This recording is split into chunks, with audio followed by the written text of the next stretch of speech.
Hello and welcome. I am DEJI360. Now, the Osun State Governorship election has come and gone. And of course, there's now a winner. And of course, there are losers.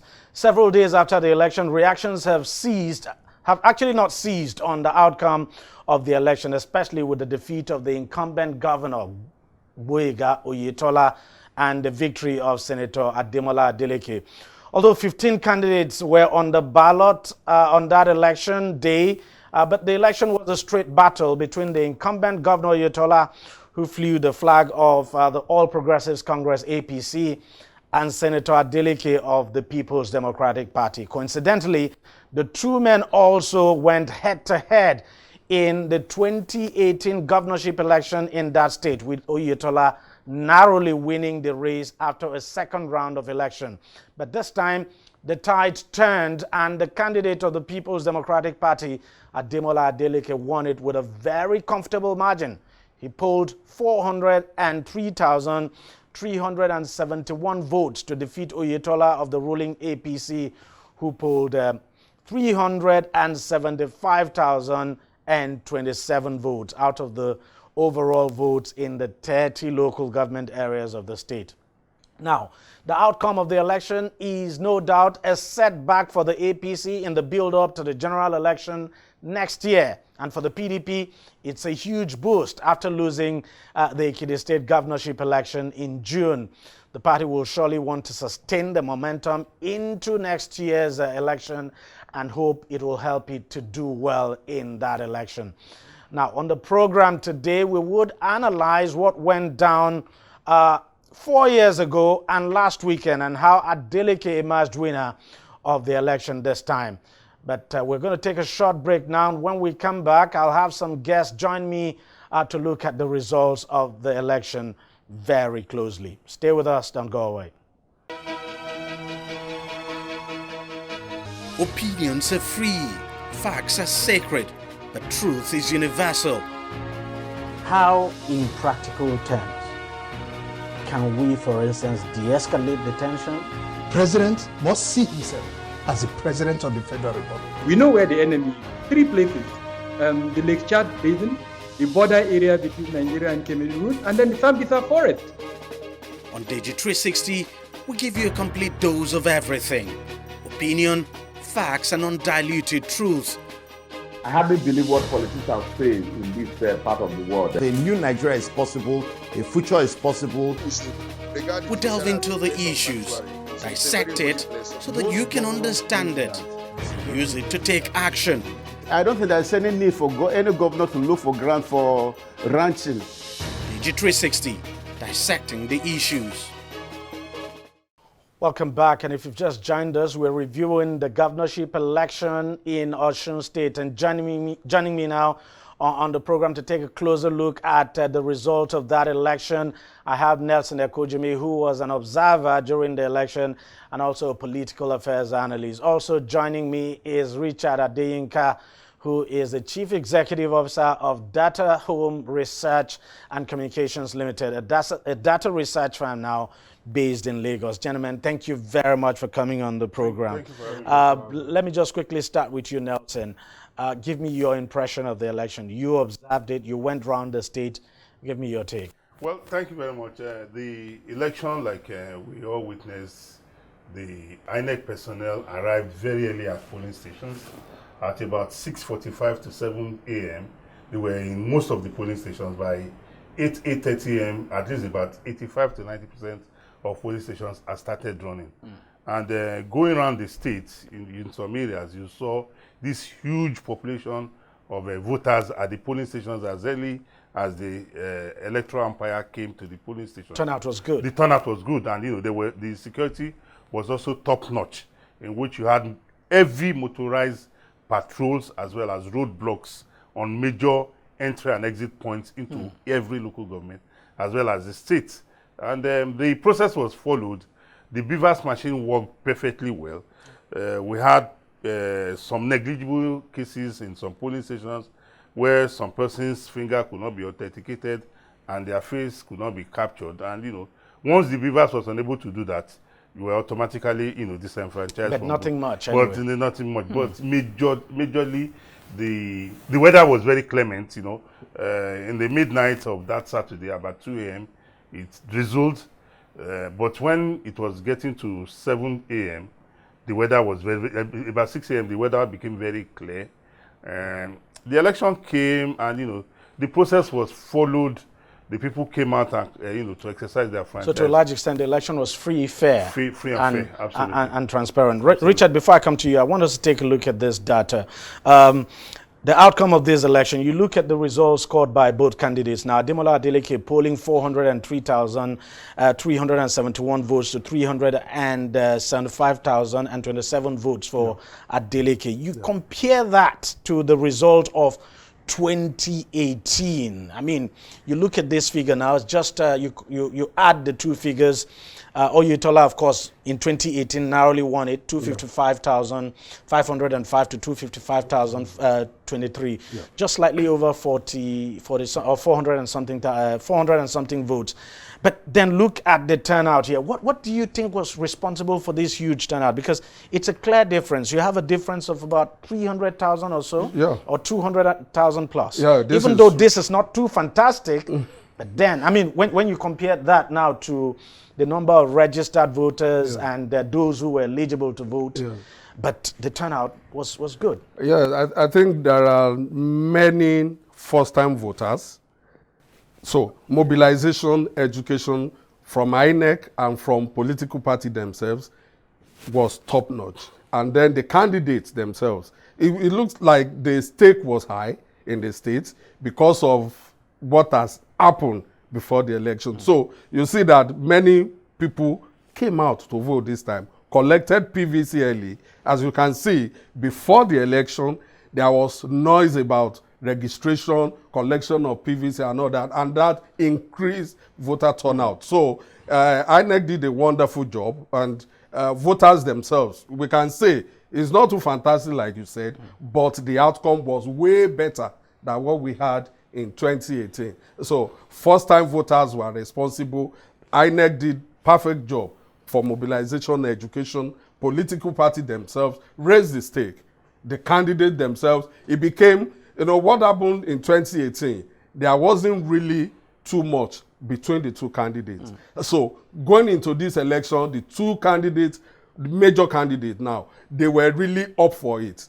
They wanted to outdo each other and eventually raise the stake and raise the people's consciousness into coming out and vote. And that is what we witness now. You have anything to add to that? Yes, what I also have to add to it is that unlike in 2018, in this time around, we had new polling stations. There was this enthusiasm. Yes, there was this enthusiasm. And like you rightly said, we saw a lot of first-time voters. People, you saw aged persons, you saw young boys and girls who were telling you, I'm voting for the first time. So the awareness about the collection of PVC, registration for the voter, the continuous voter registration exercise also helped, as well as the political intrigues in the states pre the election was also a factor that galvanized these huge votes. Okay, the voters turnout. Let's take a look at the next the next slide now. Of course, I'm very sure Governor Oyetola never expected he was going to lose the election, and this man felt he won the election the last time, and that he was cheated, and so he came back. I mean, this time he wanted to prove a point, and he did prove a point. I mean, you look at the margin, but let's break down this result now. We're looking at the performance of the candidates in their various local government areas. The reason we're doing this is to enable our audience to understand how the election played out and why the man who won and the one who lost. Now, let us look at the result in 2018, compare that to 2022 now, and we're looking at the local government areas of the candidate. Governor Oyetola from Borukwe local government area. In 2011, he scored 11,655 votes. And him, Ademola Adeleke from Edenot, got 18,745 votes. But then, look at 2022 now. You could clearly see that the turnout, huge. Edenot, Ademola Adeleke won it, of course. He got 23,931 votes. Don't forget, in 2018, he got 18,000. So he was able to improve on his number. And he too was able to improve on his number. I mean, he won it by 21,205 votes. What does this say? Well, it tells you clearly that both candidates had their strengths in their local governments. I was in Ede, even a day before the election, and even on the election day. I was in Ede North and South. And you could clearly tell where I could clearly tell where the votes would go, because the slogan there was that our local, it is our turn. Then you look at Oyetola in Borikpe. I was also in Oyetola's Borikpe local government. And, you know, the infrastructural development that the governor had done there, where people said there was a particular road, they said that road has been abandoned for over 30 years. That for the first time. In fact, I saw a road from Oshogbo to Iragbiji. I never knew Iragbiji was that close to Oshogbo, because formerly you had to go through Ikirun, but with Oyetola's administration, he had opened up those other areas to the state capital. So that could have, you know, galvanized support for him more than it was in 2018 when his predecessor then, maybe then some of the voters in that region were feeling disenchanted that, look, we have not seen the president, so why are we going to vote? So that could also be the factors responsible for this. And Richard, when you look at both figures, you clearly would see that, I mean, from 11,000, he moved up to 21,000. So 10,000 more. So he was able to get 10,000 more. So quite a lot of people in Borikpe came out. But we can't say the same of Ademola Adeleke, because you look at the difference here, it's just around 5,000. 5,000. And yes, the strength at their local government, performance. And let's establish this fact. The two candidates upped their game throughout in all the 30 local governments. So they got more votes right now than they got in 2018. So mobilization and the sensitization that we talked about earlier. So when you look at our local that Nancy just mentioned, you could see clearly that they were faithful to their son, Ede North. They still went with him this time around, although they couldn't have done too much like Oyetola did in his Borikpe local government. So the two candidates, yes, they did well. One thing I have to say here is that Governor Oyetola benefited immensely, for me, from Dr. Omishore's not contesting this time around. In 2018, Dr. Omishore got 128,000 votes. So he must have pulled, he must have gotten some votes from Borikpe. So Governor Oyetola benefited immensely from it, although not enough, but across the 30 local government, the game was up. He got more votes across board, but he got more in his local government than Adeleke got in his own. Okay, now let's take a look at 10 local government areas. I mean, these are key local government areas. And, you know, for some of these local government areas, any candidate who doesn't win, that candidate will definitely struggle to win the entire election. And one of the local government areas now is Oshogbo local government area. Just look at it. It's Oshogbo, as we know, is the state capital.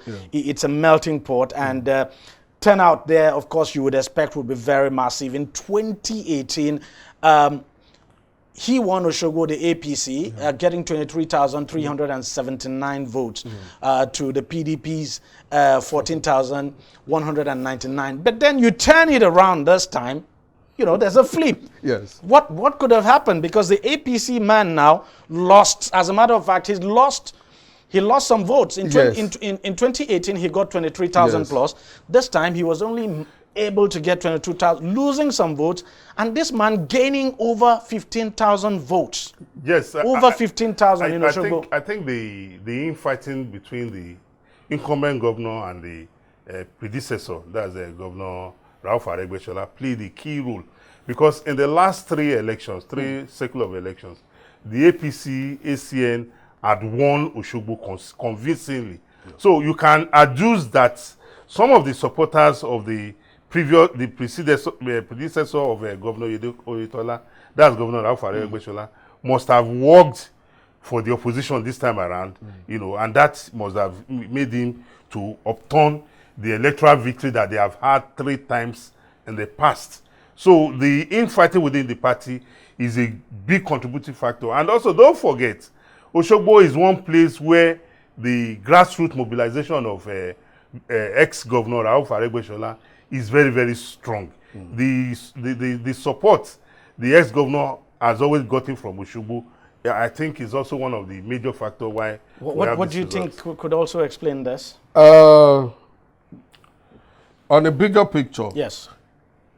what's happened to Governor Oyetola, very unfortunate. He got more vote, quite right.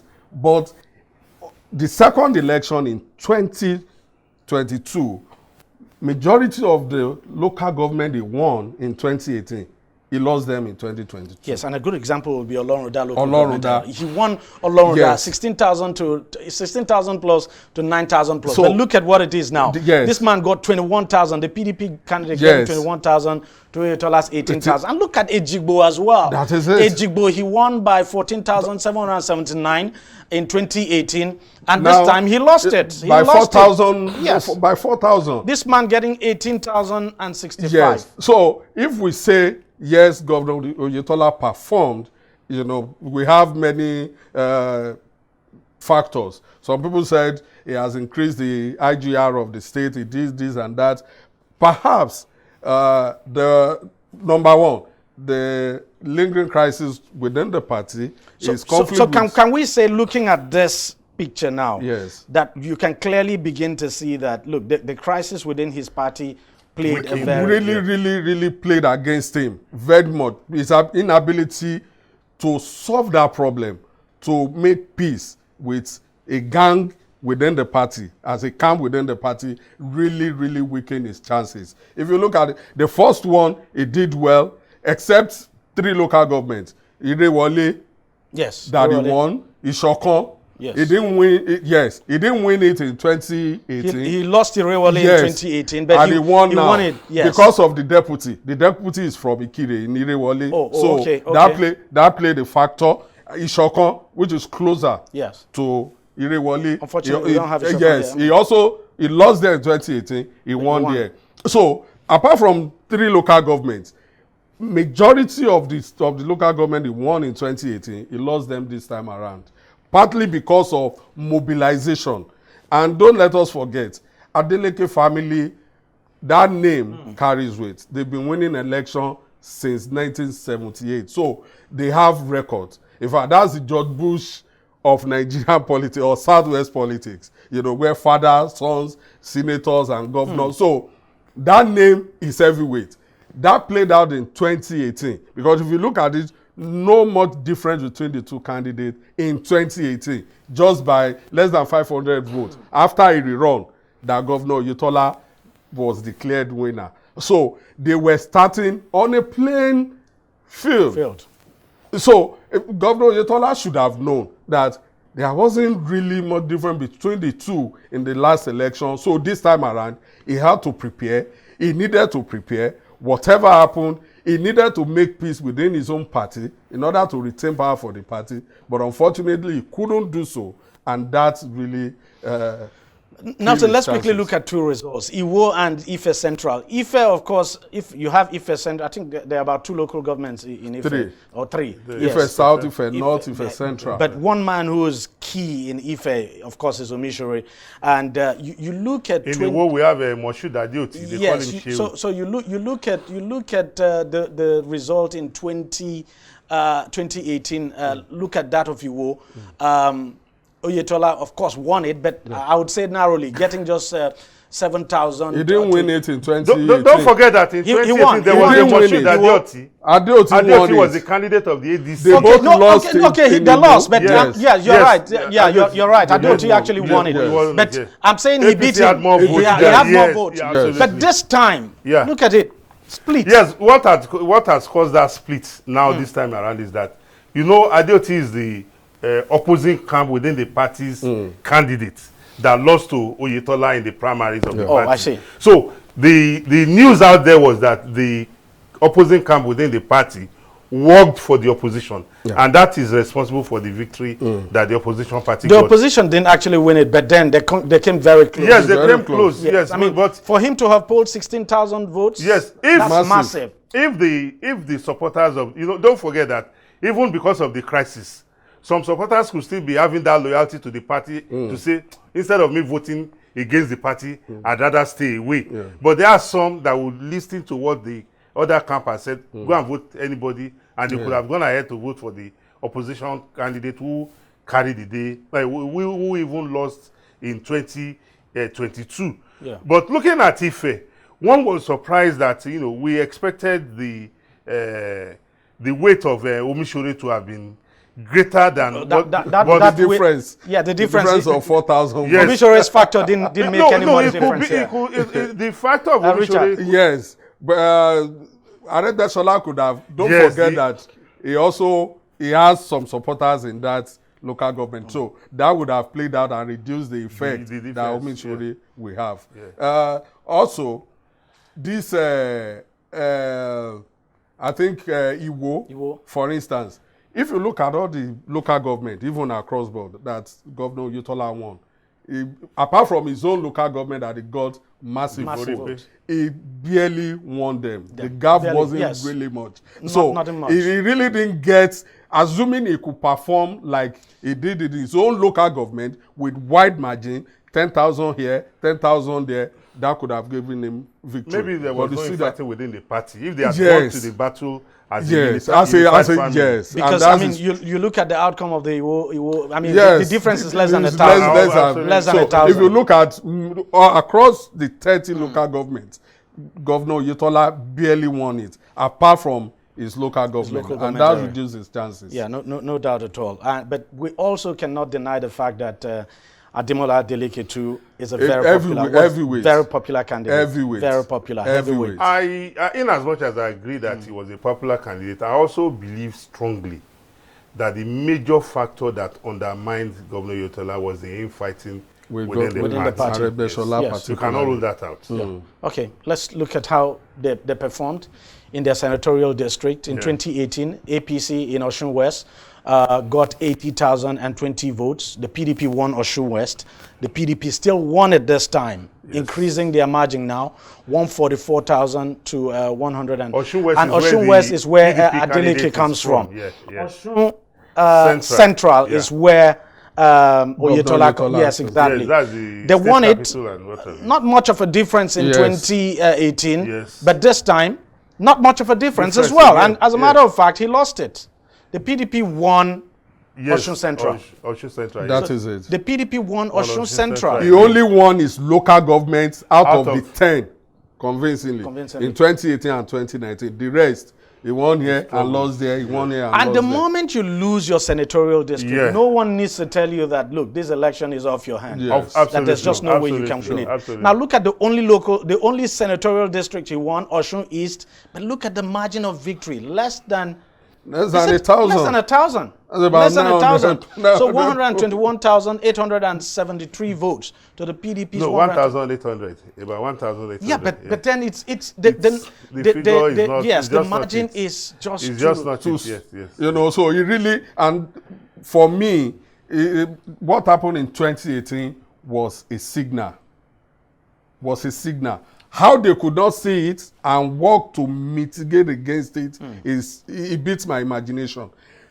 If you could see, even before the rerun, Adeleke was leading with about 388 votes. And when you consider 2 polling units in Ife North, in Ife South, Orolu, and then Oshogbo Oroki, those 5 polling units, by the time they turn it, even though the vote they were expecting, and that is why they declared it inconclusive, was about 3,400 and something votes, and it could only get less than 1,000 of that to win with about 500 votes. So if you look at it, that's a signal for them, for the party and for the candidate himself, that he has a job to do. For him to abstain, if this man should come out again against me, the tide may turn. So why he couldn't do anything about it, and he saw it is beyond. And one very key thing from these figures is it's very clear that, look, Osun West came out in full force. They have always done for that. their candidates. They have always done that. So he polled 144,005. Just look at the distance. They've the gap been here is winning quite election huge. here. Here it's close here, but this is where the election was actually won. Don't forget that the Adeleke's father was also a senator in the past republic. So the Adeleke factor in Osun West is something you cannot controvert. So if Oyetola had done very well in his own senatorial district, the situation may change. Yeah, the situation may have changed. So, but also the infighting within the party weakened him the more, because even in the permutations, we all knew clearly that there was no way APC would have rivaled the Adelekes in Osun West. Yes. It was a no-go area. It was going to be difficult. It was virtually so impossible. maybe what the governor should have done was to concentrate his efforts on these two senators. That is it. Absolutely. That is it. Absolutely. And ensure that where you are winning, win well. Yes. But he didn't win well. He didn't win well. He didn't win No, well. he lost. He didn't win well in Osun. Yes. His own senatorial district, he lost. Yes, he lost. So Absolutely. when you lose in your own home, charity begins at home. Absolutely. Once you lose in that charity, then you're as good as losing the. And from the outcome of this, from these results now, you could clearly say, look, the governor-elect actually got votes across the entire local government area. So he won the popular vote. He won in 17 local governments. Yes, he won across. And he won well in many of them. Yes. Whereas Governor Oyetola barely struggled to win some of these local governments. So it didn't look good for them at all. No way. However, yes, all of them are losers. Both Governor Oyetola and how do you mean? Yes, he has lost the power now. He has to return. I'm not sure he will be interested again in 2026. The other camp that worked for the opposition for his own party to lose has a job to do. Because when Governor Akonde lost in 2003 and PDP took over, it took ACN, and APC 8 years to get the power back. Now, it took PDP 12 years to get it back now. So, for them to get it back in APC, it may take 12 years or 8 years at least. So, they have a work to do. Let's keep our fingers crossed. Yes, they have a work to do because it's only in Osun, it has rotated between PDP and APC. So, no one has been able to go all 16, 20 years without losing. Yeah. So, they have lost, they have regained it. So, that is the way the politics is played in Osun. So now, what the warring faction should have done was to ensure that power remained in the party, and then fight within yourself to get the power. Okay, very quickly now, because we just have to wrap up. What do you think is the biggest task now before the incoming governor? Well, the biggest task before the incoming governor is meeting up to the expectations of the people in this global economic crisis. And since the people have made their choice, they have the opportunity of living with it for the next 4 years. So I wish them the best of luck. I will quote Mario Cuomo, the former New York governor, and he said, politicians campaign in poetry and govern in prose. Now, flowery language that the candidate may have used has worked for them and has not worked for the other. Now, the governor-elect has his job well cut out for him. The time of using poetry to campaign has gone. Now he has to sit down and work. Now, considering the revenue status of that state and the people's expectations, I'm not sure what they have can match their expectations. But we wait for him to perform magic. That is why people have elected him, so he can perform magic. So we wait to see that magic. I'm sure you know he's not Professor Pella. Well, hopefully we do one day or the other. At the end of the day, we just hope, we pray for good tidings for the people of Osun. Gentlemen, thank you very much for coming on the program. I appreciate you for your time, and I appreciate your deep insights and analysis there. Well, that's how much we can take on the program this week. We thank you very much for watching. I'll see you again next week. Bye-bye.